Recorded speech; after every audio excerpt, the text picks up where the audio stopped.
Welcome to big news. నేను మీ గౌసుద్దీన్ షేక్. ఉన్నదే రాస్తా, చూసిందే చెప్తా. మూసీలో high tension.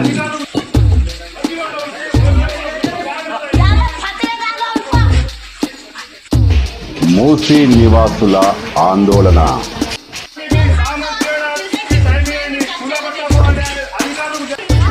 Musi river bed లో కూల్చివేతలు షురూ. కేటీఆర్ కాన్వాయ్ పై కాంగ్రెస్ శ్రేణుల దాడి.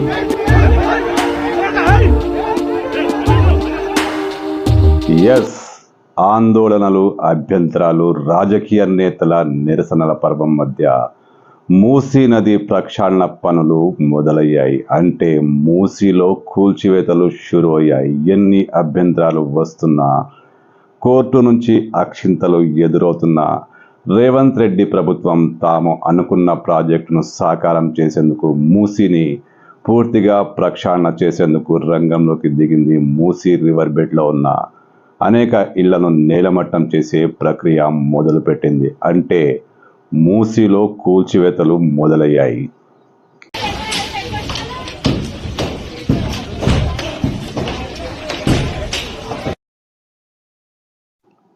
ఉదయం నుంచే కూల్చివేతలు, అంటే మూసీ పరివాహక ప్రాంతాల్లో కూల్చివేతలు మొదలయ్యాయి. ఇటీవల మార్కింగ్ చేసిన ఇళ్ల కూల్చివేత స్టార్ట్ అయింది. గట్టి పోలీసు బందోబస్తు మధ్య కూల్చివేతల ప్రక్రియ మొదలైంది. మూసీ పరివాహక ప్రాంతాలైన చాదర్ఘాట్, మూసానగర్, రసూల్పుర, శంకర్ నగర్లో తొలి దశ కూల్చివేతలను అధికారులు ప్రారంభించారు.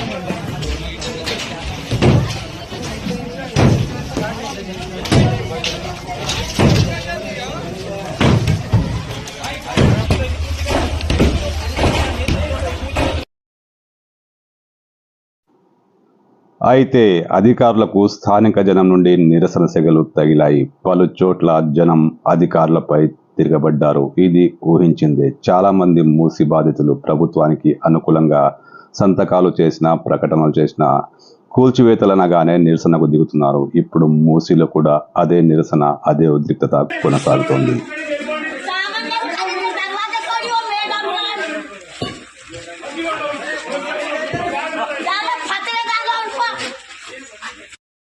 మరోవైపు కేటీఆర్ కాన్వాయ్ పై కాంగ్రెస్ శ్రేణుల దాడి జరిగింది. ఆయన మూసీ బాధితులను కలుసుకునే సమయంలో కాంగ్రెస్ శ్రేణులు తార్నాక దగ్గర ఆయన కాన్వాయ్ పై దాడి చేశారు. ఈ సందర్భంగా అక్కడ ఉద్రిక్త వాతావరణం ఏర్పడింది.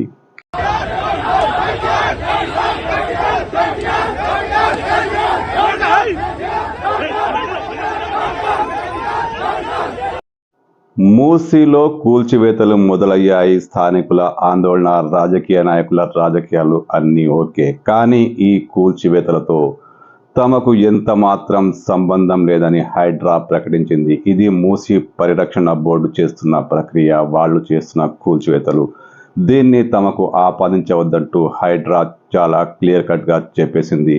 ఎక్కడ కూల్చివేతలు జరుగుతున్నా హైడ్రా పేరే వాడుతున్నారు. మూసీ పరివాహక ప్రాంతాల్లో కూల్చివేతలకు తమకు ఎలాంటి సంబంధం లేదని హైడ్రా ఒక ప్రకటనలో స్పష్టం చేసింది.